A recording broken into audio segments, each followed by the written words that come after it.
Welcome again, everyone, to Module 4. And this week, we talk about causation and scope of liability in relation to the tort of negligence. You will recall that in the previous two weeks, we initially talked about the requirement that there has to be proof of the duty of care in relation to a defendant and a plaintiff, so that if there is no duty of care, if a defendant has no duty of care to a plaintiff, even if the plaintiff may suffer harm from what is considered the negligent actions of a defendant, then there wouldn't be any tortious liability on the part of the defendant. We also said, however, that talking about the duty of care is insufficient because even if there is a duty of care, we need to determine what's the nature and extent of the duty of care. In other words, what is the standard of care involved? And so therefore, those were the two things we talked about. One, talk of duty of care. Then we talk about the breach of the duty of care in relation to the expectations pertaining to standard of care. As a recap, we said that when you talk of duty of care, there are certain established categories recognized by the common law. This can be in relation to a medical doctor and the patient, or a lawyer and a client, a financial advisor and a client. It could be in relation to an employer and an employee. There are also established categories in relation to schools and teachers and their pupils or students, because in those particular cases, there are questions about vulnerability and control. There's also the established category of the parent, making sure that no harm or injury befalls upon his or her own child. In all of these cases, we see that when you look at the duties of care that are recognized in the law, it is reasonably foreseeable that these particular relationships do give rise to duty of care. It's reasonably foreseeable that an employer, for example, would owe a duty of care to employees. It is also reasonably foreseeable that if you have a motorist, that motorist would owe a duty of care to fellow motorists as well as pedestrians on the road. And as I mentioned, while you might be able to establish duty of care, that is at the end of the story when it comes to questions about the tort of negligence, because you then need to show that that duty of care has been breached. And questions about duty of care or the breach of the duty of care can only be answered in reference to questions about what exactly is the standard of care that is expected.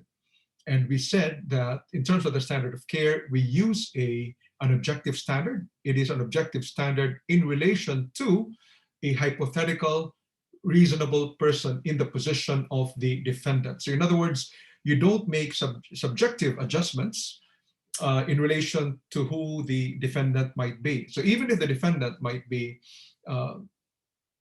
pardon my use of the description, dim-witted, or even if the defendant might have schizophrenia, or even if the defendant might be suffering a medical condition, this would not lead to a modification of the standard of care expected of a reasonable person. So it's always an objective standard that is used when it comes to the standard of care.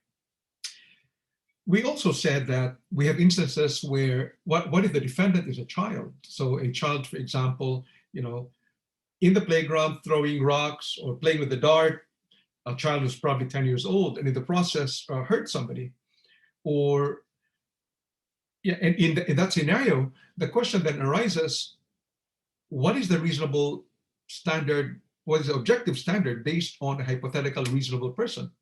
Should it be the hypothetical person who is an adult, or should you make adjustments in relation to the child?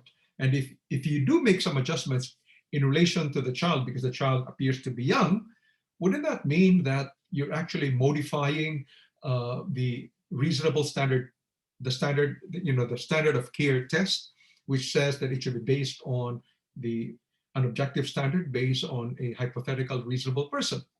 And the answer is no. The courts have said that there might be instances when you modify, in a sense, the standard of care in relation to the child, but in that particular case, it's still an objective standard based on what a reasonable child of that age, might be expected to do or act in a particular situation. But the objective standard still applies, the objective standard of a reasonable person. We also said in week 3 that in relation to questions about whether or not the defendant breached the standard that was owed, some of the relevant questions that would be asked would be: one, was the risk one that was foreseeable to a reasonable person? And two, was the risk not insignificant? As part of what we said is considered the calculus of negligence, and questions about, to what exactly could the defendant do in order to avoid the risk of harm. So we talked about duty of care in week 2. We talked about breach of duty of care in week 3. Now we talk about causation, because yes, there might be a duty of care owed in an established category, employer, employee, motorist, in relation to other motorists or pedestrians. Yes, there might be a breach of the duty of care that leads to harm. But the question is, would a defendant then be liable for all the harm that is sustained or suffered by a particular plaintiff? Let's look at particular scenarios, and I'm not going to be answering these questions in the context of this lecture video, but we will discuss them during the tutorials. So let's assume you have a motorist who drives negligently, and as a result, the motorist ends up running over a pedestrian. Now, so the pedestrian suffers harm and injury. But let's assume that because the pedestrian happens to espouse certain religious beliefs that do not allow for that, for a person to have blood transfusion. And so the pedestrian refuses to have blood transfusion, but in the process suffers more harm. The question then arises: would the defendant be liable for the additional harm that is suffered by the pedestrian because the pedestrian or the plaintiff refused to have a blood transfusion? What if you have a situation where, again, in that scenario, you've got a motorist, running over a pedestrian, and as a result, and let's assume that the pedestrian happens to be an entertainer with a contract to sing at a particular time, and because the pedestrian is injured and couldn't, perform, it leads to, a loss of revenue on the part of the organizer and so on. Would the motorist be liable for the subsequent harm that that eventuated? Because in a sense, if you examine issues of causation, you can certainly see that were it not for the harm, were it not for the negligent actions of the defendant, the subsequent harm wouldn't have eventuated. You can also look at the situation where, again, in that scenario, you've got a motorist running over a pedestrian. And let's assume that because the pedestrian suffered physical injuries, the pedestrian then ended up experiencing depression and suffering from post-traumatic stress disorder. And at some point, that injured pedestrian decided to take his own life. Would the defendant be liable for the death by suicide of the plaintiff? Or what if, again, in that scenario, you've got a motorist running over a pedestrian. The pedestrian, undergoes a medical procedure, but because of issues or negligence of the medical doctor, the pedestrian, for example, suffers greater harm. So it might lead to an amputation of a leg, which wouldn't have been necessary if the doctor had used proper care. Would the motorist then be responsible for the subsequent harm, more harm that was suffered by the pedestrian plaintiff? So all of these questions actually go to the questions about causation. And so at the end of this module, you should be able to understand the ways in which the Civil Liability Act 2003 has affected factual causation of common law, understand what is required to establish both factual causation and scope of liability, understand the conceptual and practical difficulties that may arise in proving a causal link between a negligent breach of duty and damage, and describe and assess the ways in which the law deals with multiple causes, alternative causes, and intervening causes. So you will notice that so far, I've already highlighted to you the issues about the common law, where it's often not pretty straightforward, to make a determination about the liability of the defendant for the harm that is suffered by a particular plaintiff. Yes, there might be factual causation, but at some point, there are issues about legal causation or scope of liability, which we're going to be talking in a short while. So, but let's talk about that first part. So as we see in this particular lecture video, because of the Civil Liability Act of 2003, there is now a two-part test that is used. The first test pertains to factual causation. The second one talks about what is known as legal causation, or issues about remoteness or scope of liability. Now, these two parts have in fact been often discussed in the common law and in the cases, but it's now, this two-part test has now been established more clearly under the Civil Liability Act 2003, Queensland, in order to guide the courts in trying to determine the liability of defendants for harm that they may have caused when they commit the tort of negligence. So let's focus first on factual causation, and then further down in this lecture video, I will talk about legal causation. So what exactly is the question about factual causation under the common law? The basic question really that is asked is, was the defendant's breach a factual cause of the plaintiff's injury? So you look at the facts. Did this action or omission, was that responsible, or was that the cause of the plaintiff's injury or harm? Simple. If the answer is yes, you've established factual causation. So you want to make sure that you only want people to be liable for the harm that they are responsible for. So if it is A's breach, if it is the breach of A of his duty of care that leads to the damage, then yes, there is factual causation. The defendant is liable. As I talk later on, when you talk about scope of liability, though, yes, it's possible to say that you might be able to look at the events and say that yes, the breach does lead to this particular harm, but that raises the second question we should examine later on. Should the defendant, in fact, be held liable for the subsequent damage that is suffered by a plaintiff? And that's the scope of liability issue. But going back to the question of factual causation, the basic test in common law is a question of but for. So on the balance of probabilities, would the harm or injury suffered by the plaintiff not have happened but for the negligent act or omission of the defendant? So that is the question. Would the harm to the plaintiff not have happened but for the negligence or actions of the defendant? So that is the basic question. Now, if the answer is no, the harm would not have occurred but for the negligent action or omission of the defendant, then clearly you can say that the defendant's negligence is a cause of the harm.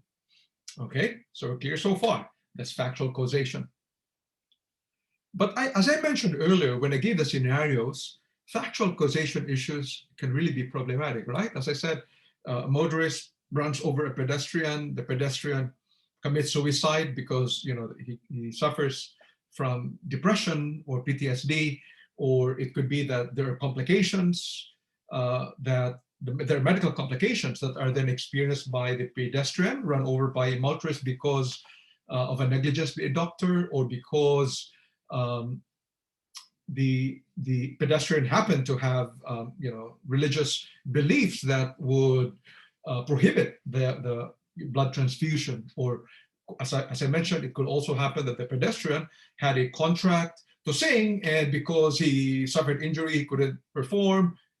Customers at a concert, for example, became angry, and they're asking for refund. So the question there is, although you might say that this harm wouldn't have happened but for the negligent actions or omissions of the defendant, surely to then just say that the defendant is responsible for all the harm, the subsequent harm that is caused, that's pretty problematic, right?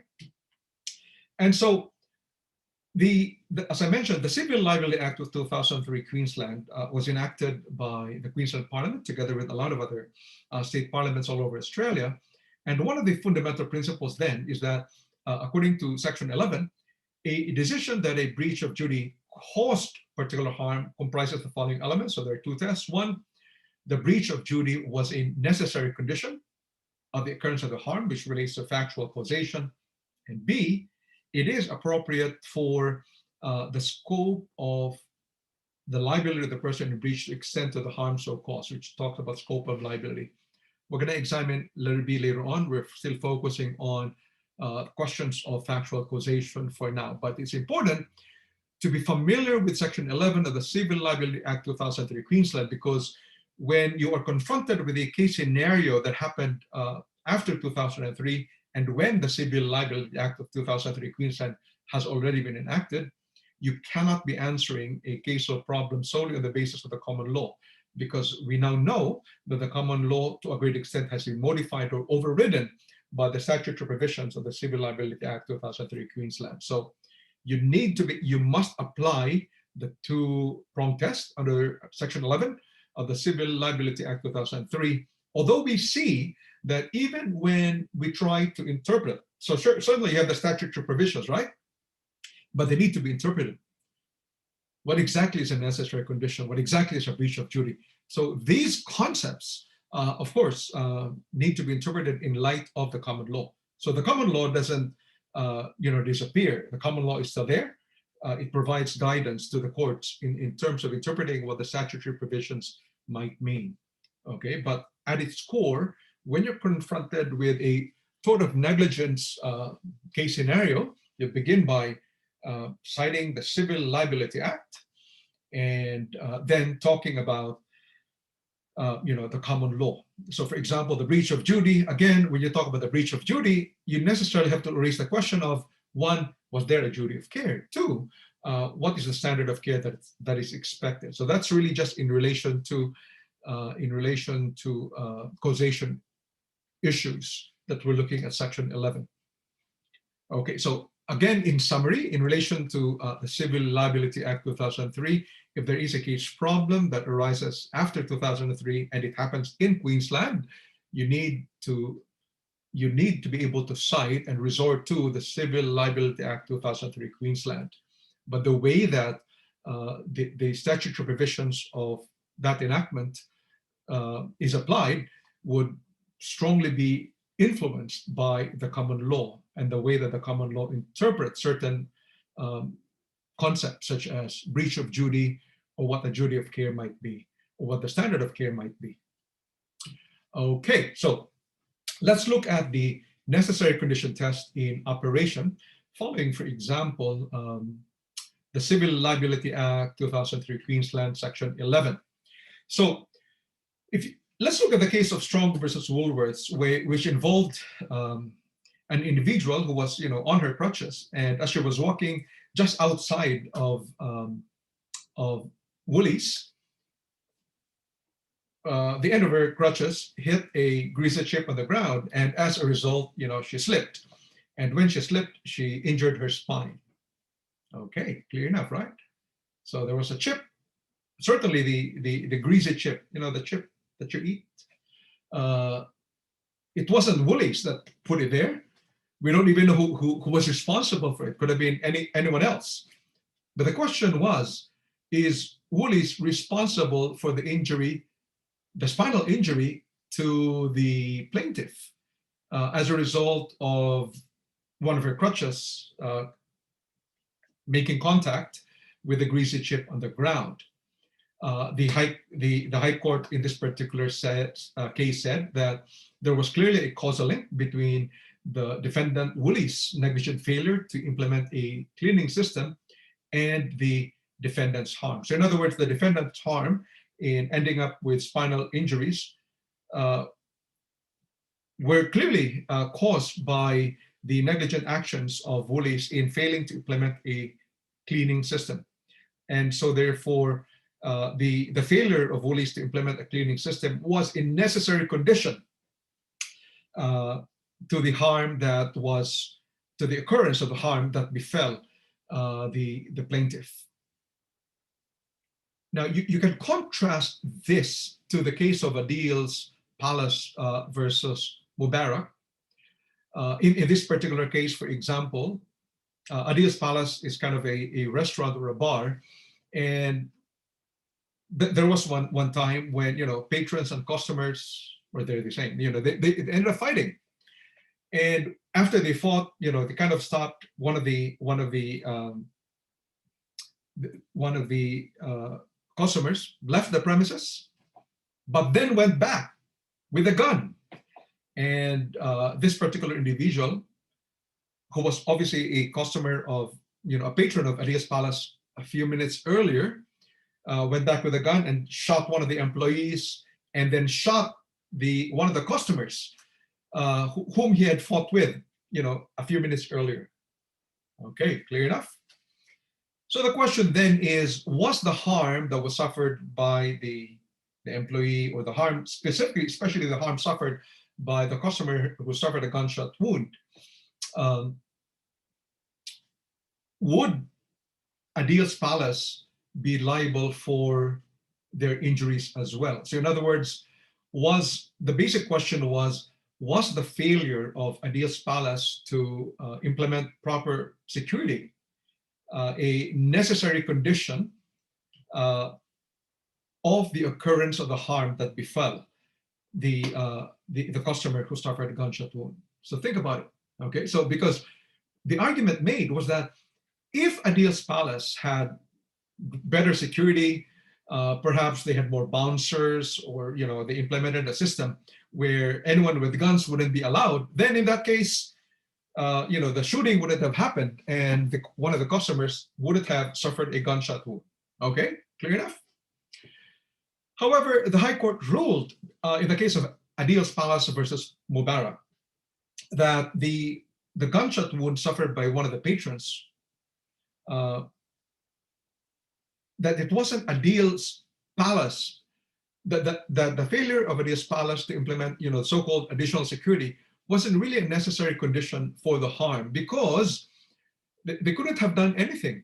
Even if they had added bouncers or added greater security, if the gunman was really intent on injuring other patrons and so on, he couldn't have been stopped. So in this particular case, the High Court ruled that Adil's Palace was not liable for the tort of negligence in failing to implement additional security to prevent a gunman from entering the premises. Now, what that tells us is that there might be cases where there are what is known as evidentiary gaps or exceptional cases, which really raises the question of whether or not a particular defendant should be held liable for harm or injury suffered by a plaintiff. And in this particular scenario, where there are exceptional cases, under Section 11, subsection 2 of the Civil Liability Act 2003, Queensland, it provides, in deciding an exceptional case whether a breach of duty, which cannot satisfy subsection 1A pertaining to the necessary condition test, should be accepted as satisfying subsection 1A, the court is to consider, among other relevant things, whether or not and why responsibility for the harm should be imposed on the party in breach. Okay, so these exceptional cases often arise because you have a situation which is pretty complex. So as we see later on, you can have a situation where there might be multiple factors that cause harm. Like, if, as we see in asbestos cases, what if somebody suffers from asbestosis, which is kind of a lung cancer, as a result of being exposed to asbestos dust or fiber. But what if that individual as well happens to be a smoker, and so therefore is quite susceptible to lung cancer?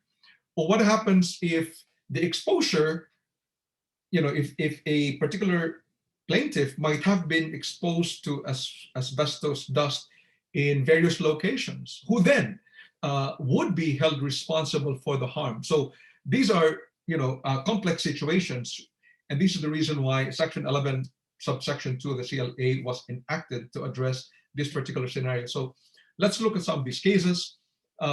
We begin by saying that there has been no Australian High Court case that addressed the question of Section 11, subsection 2, except to determine what isn't an exceptional case. But there have been cases in the UK and in Australia as well, which have kind of touched on questions about exceptional cases. For example, in the case of Fairchild versus Glenhaven Funeral Services in the UK, this involved a case where there were multiple incidents of individuals being exposed to asbestos, and as a result, they developed mesothelioma, which I think is asbestos cancer, right, or lung cancer.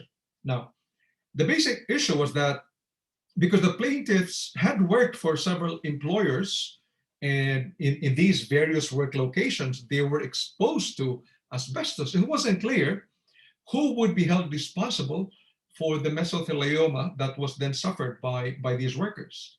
Because several workers working with different employers in various locations where they were then exposed to asbestos. Who's responsible? It's clearly an exceptional case. And in that case, the court held that all employers were negligent and all were held liable since they all contributed to the risk. So that seems to be a good outcome, right? Okay, now, so in that we however examine the case of Amaca Proprietary Limited versus Booth, almost a similar scenario where a plaintiff was exposed to asbestos from a variety of sources. And the basic question for the court was, given the fact that the plaintiff was exposed to asbestos from a variety of sources, it wasn't then clear if the defendants, Booth and Amaba, for example, the defendants Amaca and Amaba, could be held liable for the injuries suffered by the plaintiff Booth. The court, however, held that it could be said that the negligence of both Amaca and Amaba could be established and could be shown to have been responsible for the plaintiff's injuries, because he had been exposed to a variety of sources, yes, but still all these exposures could mainly be attributed to the exposures to asbestos as a result of him having worked with Amaca and Amaba, during which he had been exposed to asbestos, even though in a domestic situation, he had also been exposed to asbestos. Okay, so here the court said, in that scenario, Amaca and Amaba were negligent and were therefore considered responsible for the exposure to asbestosis. In the case, you compare this with the case of Amaca Proprietary Limited versus Ellis, where yes, the plaintiff was exposed to asbestos as a result of Amaca's supply of asbestos products. But however, the plaintiff, Ellis, was also a heavy smoker and therefore likely to suffer from, was likely to contract lung cancer. And the question was, would it mean therefore that Amaca in that scenario would be held liable for the lung cancer that was then suffered by the plaintiff? And the court said, and the High Court said, no, there would be no liability, because it would be very difficult to unpack or to attribute, the exposure of the plaintiff to asbestos as the cause for the lung cancer. It was also more likely than not that it was the heavy smoking that would have strongly contributed to the lung cancer. So in other words, the plaintiff failed to prove causation on the balance of probabilities. The plaintiff failed to prove that on the balance of probabilities, it was the exposure to asbestos from a maca that on the balance of probabilities was responsible for the harm that he suffered. Now, it is important to remember that when we examine Section 11, subsection 2, there is certainly a role for normative considerations that the court has to consider in exceptional cases. So we've talked about factual causation. We now talk about scope of liability, or what is known as legal causation, or issues about remoteness. So when we talk about scope of liability and legal causation, what was problematic at common law was that the defendant was usually held liable for practically all the harm that was suffered by the plaintiff. So, for example, this was the case in Remoteness and Furnace, Withy and Company Limited. So, in this scenario, you had some ship workers trying to fix a ship, and one of the planks fell on a part of the ship. And when it fell on a part of the ship, it caused a spark in that part of the ship. And as a result of the spark, it led to a fire, which led to damage and the burning of the ship. And when you think about it, it wasn't really reasonably foreseeable that this would happen, correct? How could you think that because a plank fell, the plank would then lead to a spark, which would then lead to a fire, which would then lead to the burning of the entire ship?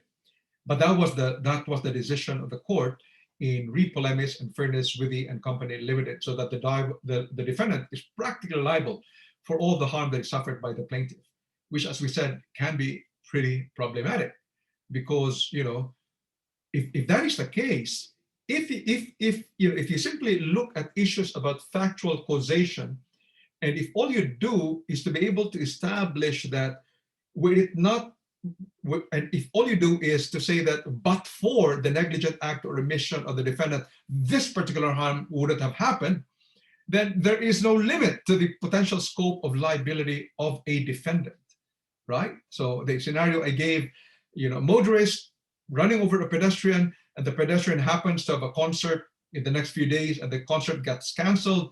Can you imagine if the defendant then has to be liable for all the economic losses? Or if the defendant, in a scenario, backs up his car, in the case of that actor, I think in Queensland, as a prank, he backs up his car into the river, but it was unintentional. But in the process, there's pollution of the rivers, and if as a result of the pollution of the rivers, a lot of companies, downstream of the river suffer harm and economic losses, would that particular defendant be liable for the harm?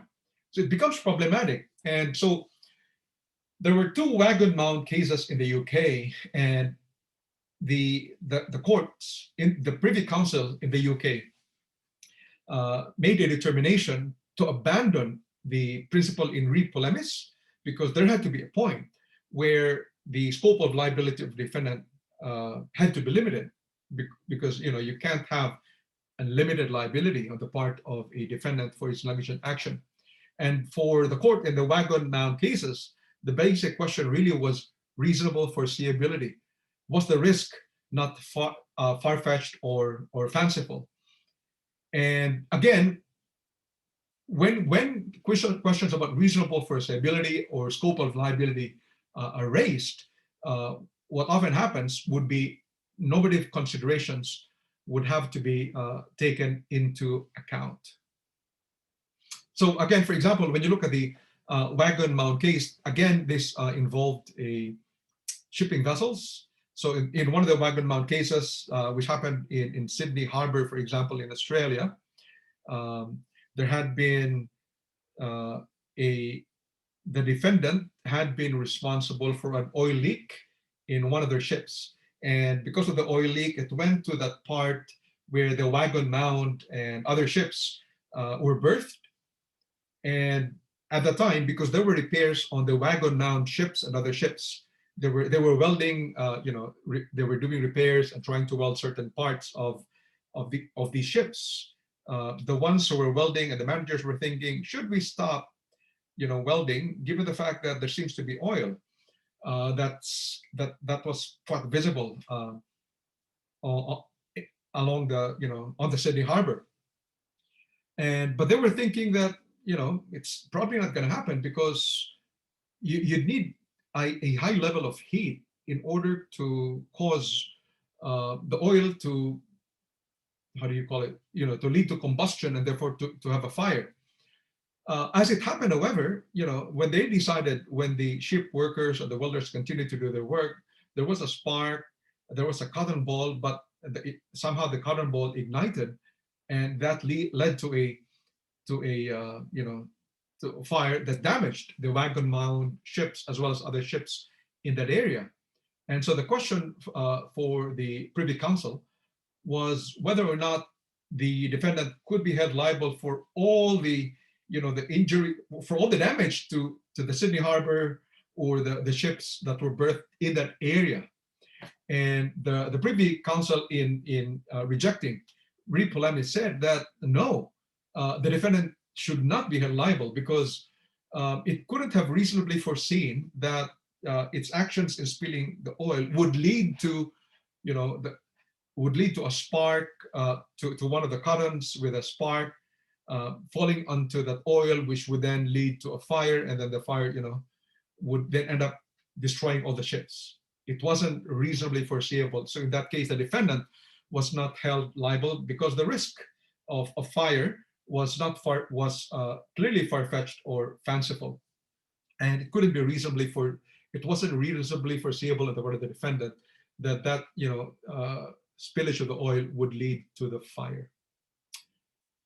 Okay, so scope of liability. Now, as we said,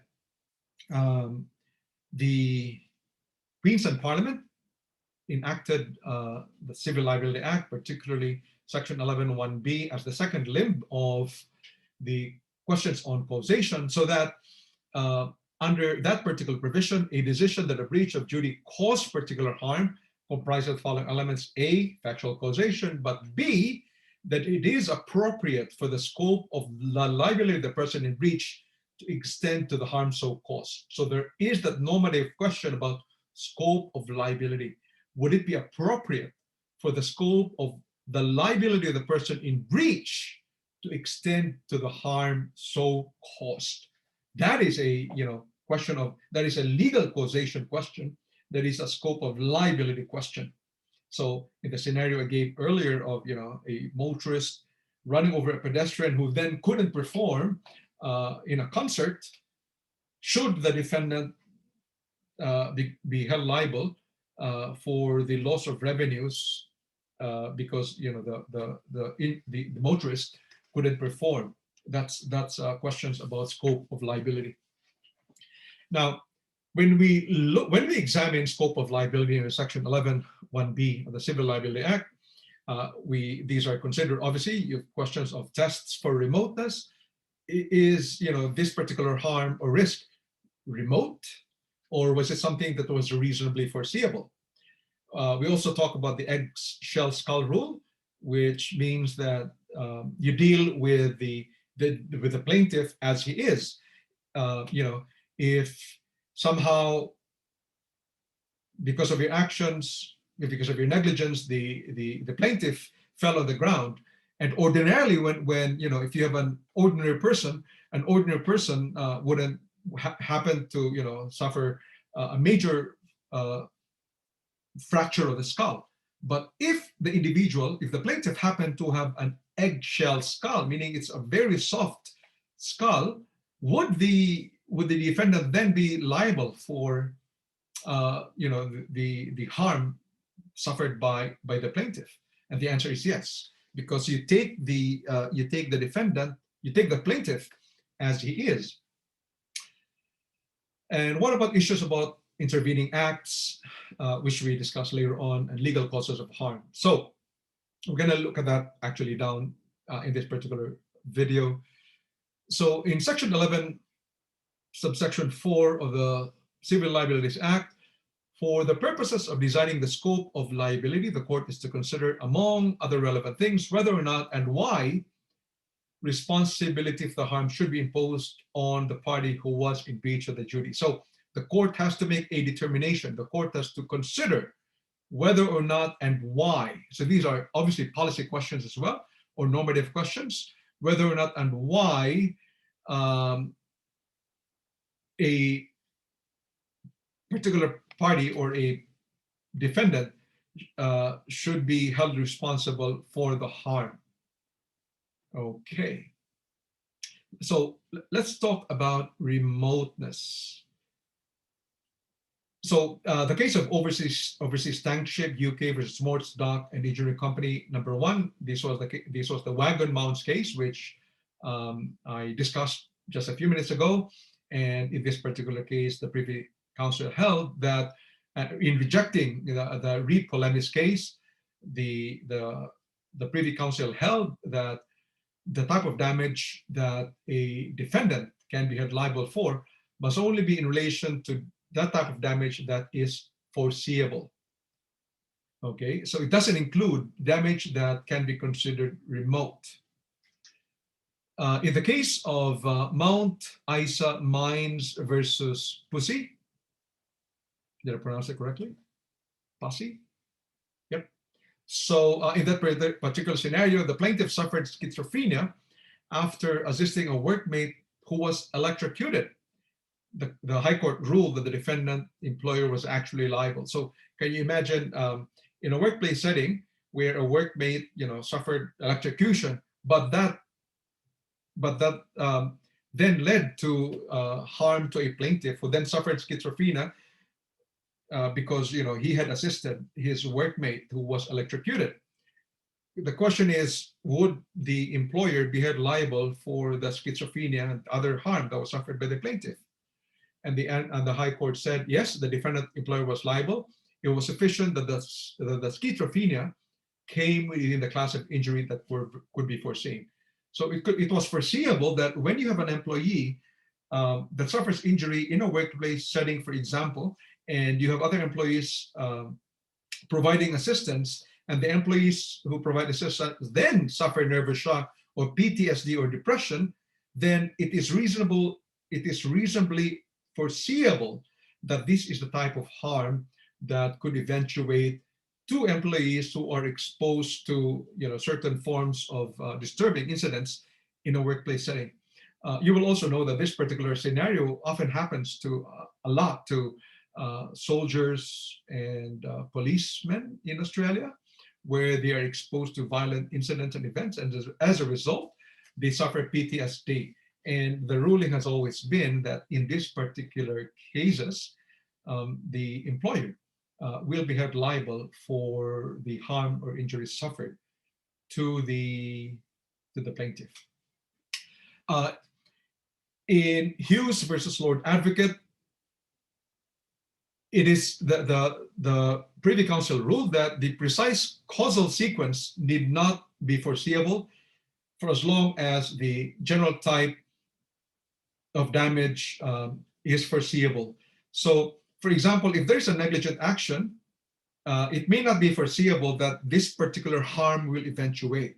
But if it is foreseeable that there is a type of harm or damage that can eventuate from a negligent action or omission, then it will still meet the issues of foreseeability and therefore will not be considered remote.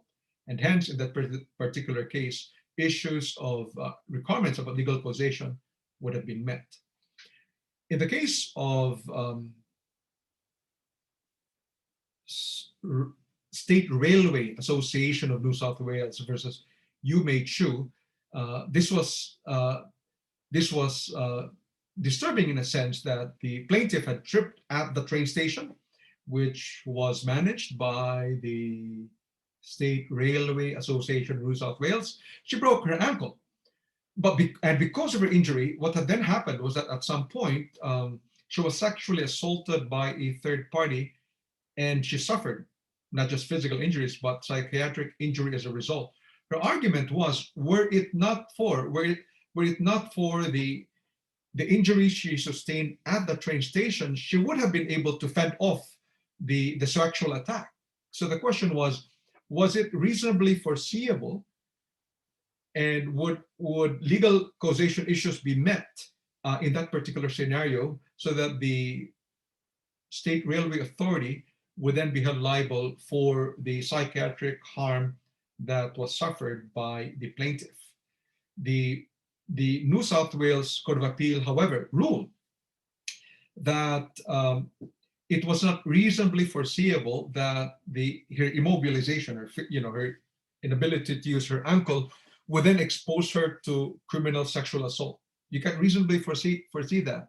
And even if you did, it was highly doubtful that simply because she was mobile, she would then now be able to prevent the sexual assault, because the observation of the court was that if you have a determined individual who wants to commit the criminal act of sexual assault, it would have been very difficult for the plaintiff to have prevented it, even if she was very mobile. And you will notice that this is almost similar to the decision of the High Court in Adil's Palace versus Mubarak, where the High Court ruled that even if Adil's Palace had really added additional security, more bouncers, and measures to prevent patrons from coming in with a gun, it wouldn't really have prevented a persistent gunman who wanted to cause harm. They would not have been able to prevent a gunman from injuring other patrons. We talked about the eggshell skull rule, which means that the tortfeasor must take their victim as they find them. So in the case of Dulu versus White and Sons, the court in the UK said that if a man is negligently run over or otherwise negligently injured in his body, it is no answer to the sufferer's claim for damages that he would have suffered less injury or no injury at all if he had not had an unusually thin skull or an unusually weak heart. So it might be, sometimes you have these pranks, you sometimes see them on YouTube, and where they kind of scare, passers-by. And oftentimes, these pranks are harmless, the passers-by would just laugh. But what if in having these pranks where you could be dressed up as Satan or dressed up as an ISIS terrorist, and you cause an individual to have a heart attack? The question then is, can you argue that it wasn't reasonably foreseeable for you that a plaintiff would end up suffering a heart attack, given the fact that he probably did it so many times and no one suffered a heart attack? But the rule in the case of Dulu and White and Sons is that the tortfeasor must take the victim as we find them. So if in doing so, you end up causing an individual a heart attack, you'd be negligent. You'd be held negligent. Now, however, when you talk about the eggshell skull rule, it only applies to damage of the same kind, okay, in general. So in the case of Nader versus Urban Transit Authority of New South Wales, a boy suffered a minor cut to the head, and he subsequently developed a statistically rare psychiatric disease. The court held that the defendant was liable as the initial laceration was a materially contributing cause of the illness, and there was a close association with the illness. So in that particular case, it could be said that the damage was of the same kind, so that the initial laceration materially contributed to the rare psychiatric disease. The rule also extends to particular psychological and familial situations of the injured plaintiff. In the case of Kavanaugh versus Akhtar, the plaintiff developed psychiatric injury after the husband left her, and the defendant was held liable for psychiatric injury as it was an injury that was reasonably foreseeable. This was an interesting case, the case of Kavanaugh versus Akhtar, if I remember correctly. This was kind of this was a Pakistani woman, and obviously the value, I'm not sure obviously, but they value their hair. But because of the injury that she suffered, she was forced to cut her hair, right? So there was injuries that she sustained. The injury that she sustained, the physical injury that she sustained was initially caused by Kavanaugh, in an accident. And because of the physical injury, she had to cut her hair, right? But because she cut her hair, the husband was offended. Can you imagine a woman having a haircut? That doesn't seem to stand well for some men. And the husband was outraged, and the husband left her. And the defendant, because the husband left her, suffered psychiatric injury. She suffered depression and so on. The question then was the defendant liable for the psychiatric injury? And this is an example of the eggshell skull rule. The tortfeasor or the defendant must take the victim as they find them. The court ruled that in this particular case, the defendant was liable for the psychiatric injury as it was reasonably foreseeable. Can you imagine, this was the injury, and then the depression. Factual causation, in a sense, was quite difficult to establish, in a sense, because that's a bit remote. But following the eggshell skull rule, it was argued that it was held that it was reasonably foreseeable that when you cause this particular injury, that particular injury may lead to a particular harm, and that would be reasonably foreseeable. Let's talk about intervening causes, which again would be one of the issues that have to be dealt with in relation to legal causation. So if you have an unforeseeable subsequent event that can break the chain of causation, which is a novus actus interveniens, then in that case, the defendant would no longer be held liable for the additional harm that would be caused. Okay, so if there is an intervening cause. In the case of Haber versus Walker, however, in this particular scenario, the plaintiff's husband suffered horrific injuries in a motor vehicle accident, and then he committed suicide. Okay, question is, would the defendant who was responsible for the horrific injuries to the person who committed suicide, would he be responsible for the suicide? Right? Accident, then suicide. And the court held that yes, it couldn't be said that this was an intervening cause. It can't be said that the suicide was an intervening cause. In fact, it could be said that it was reasonably foreseeable that a person who suffers horrific injuries might then experience depression and then potentially commit suicide. So that's the case of Haber versus Walker. That wasn't considered an intervening cause. There was a different case in the textbook where it might be that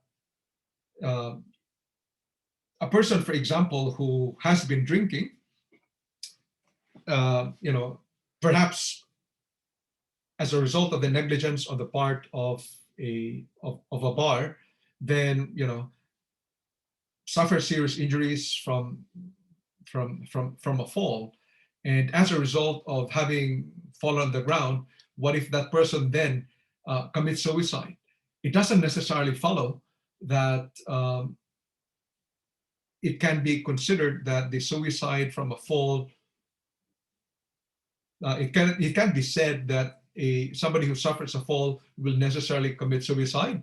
So in that case, the decision on the part of a defendant to harm himself or herself would be considered an intervening cause. It would be a novus actus intervenens, because it is difficult to argue that simply because somebody suffers a fall, that person would then necessarily commit suicide. If the person commits suicide, that is clearly an intentional decision, a volition, an act of volition on the part of the plaintiff. You can contrast that with the case of Haber versus Walker, because when somebody suffers horrific injuries in a motor vehicle accident, it is reasonably foreseeable that that person will then experience depression and probably PTSD, and then therefore contemplate suicide and then potentially commit suicide. In the case of Mahoney versus Crosschich demolitions, the High Court held that the medical treatment does not break the chain of causation. So in a scenario, you have an accident which leads to injuries, and what if, as a result of the medical procedure trying to help a patient who suffer the injuries, there is now greater harm. Okay, so you've got that scenario. And in this particular case, the High Court ruled that medical treatment does not break the chain of causation unless the medical treatment was inexcusably bad or completely outside the bounds of what any reputable medical practitioner might prescribe. So in that particular scenario, if a defendant causes injuries to a plaintiff, and the plaintiff, while undergoing medical treatment, then suffers greater harm because of the actions of a medical doctor or the negligence of a medical doctor, that is not considered an intervening cause or a novus actus interveniens that would then cut the liability of the defendant. The defendant would still be liable for all the subsequent harm suffered by a victim, even if there was negligence on the part of the medical practitioner, unless the medical treatment was inexcusably bad or completely outside the bounds of what any reputable medical practitioner might prescribe. And finally, the case of State Railway Authority versus Chu, the example we gave of that lady who broke her ankle while she was in the train platform, and then therefore she couldn't she argued she couldn't prevent the sexual assault. The New South Wales Court of Appeal ruled that the free, deliberate, and informed acts of criminal third parties may break the chain of causation. So if in that scenario, if the victim suffered sexual assault, it wasn't because of the original negligent act on the part of SRA in ensuring that the patrons wouldn't suffer from any falls or slips. The Court of Appeal ruled that the criminal third party that assaulted the victim, that was a free and deliberate and informed act which broke the chain of causation. That was a novus actus interveniens. Now, there are also questions about was the defendant's breach the legal cause? So questions about factual causation, but was it the legal cause? So it goes to questions of policy and value judgments, questions about legally significant causes. In the case of State Railway Authority of New South Wales versus Weagold, the plaintiff suffered serious injury as a result of her employer's negligence. And after he had been injured, but prior to trial, the plaintiff was convicted for cultivating Indian hemp. On appeal, the defendant was held not liable for the losses plaintiff sustained because the actions of the plaintiff in cultivating hemp were rational and voluntary decisions. So in that particular scenario, you have a situation where the plaintiff suffered serious injuries, and because of the serious injuries, he suffered depression, and because he suffered depression and couldn't think well, he then decided to cultivate Indian hemp. Is that kind of marijuana? It probably is. And the plaintiff was saying that he couldn't if the plaintiff suffered psychiatric injury and therefore cultivated Indian hemp, that could be traced, the plaintiff argued, to the serious injuries that he had initially, or was that she? Initially, he initially had suffered a result of the employer's negligence. But the court held that the defendant could not be liable for the losses suffered by the plaintiff as a result of cultivating Indian hemp, because that was clearly irrational and voluntary decision on the part of the defendant, on the part of the plaintiff, to engage in criminal behavior. Okay. Now, contrast that though to the case of Me versus Creamer, number 1, where the plaintiff had suffered brain injury, and because of the brain injury that he suffered, he then committed brutal rapes 2 years later. And the point was that here the plaintiff sought to recover damage because he was then in prison, right? The plaintiff then sought to recover damages for his life imprisonment because he said, were it not for the brain injury that he suffered, he wouldn't have committed the rapes. And if he hadn't committed the rapes, he wouldn't have been in prison. So can you see the logic there? The plaintiff suffered brain injury because of the brain injury, he felt he couldn't control himself. He committed rape 2 years later. And because he committed rape, then he was in prison. And because he was in prison, he suffered harm and injuries and so on. And he sought to recover damages for the life imprisonment and the pain and the suffering and so on. And the court ruled, yes, that he is entitled to recover damages for life imprisonment, right? Really interesting point about breaches of the legal, questions about legal cause. It was a good thing in a sense that in the case of Me versus Creamer number 2, the court ruled that the guy that individual could not recover contribution from tortfeasor for damages paid to rape victims. So the claim was dismissed as the damage was too remote and for public policy reasons. Can you imagine allowing in that situation, the plaintiff to recover damages for imprisonment, and that imprisonment was because he had committed brutal rapes. So the Justice Wolf held that the criminal could not render another person liable for the consequences of his own wrongdoing.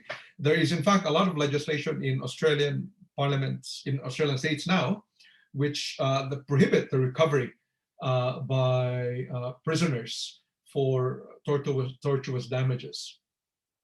So you've got I think in one situation, there was a prisoner who suffered harm at the hands of fellow inmates. And this was in reaction to the anger by the fellow inmates for the actions committed by this particular plaintiff prisoner. And the various state parliaments now in Australia have enacted legislation where certain criminals could not be permitted to recover damages for their criminal actions. Okay, so after going through this lecture video and at the end of this module, you should now be able to understand the ways in which the Civil Liability Act has affected factual causation of common law, understand what is required to establish both factual causation and scope of liability, understand the conceptual and practical difficulties that may arise in proving a causal link between a negligent breach of duty and damage, and describe and assess the ways in which the law deals with multiple causes, alternative causes, and intervening causes. And with that, I end this particular lecture video, and thanks for watching. Bye.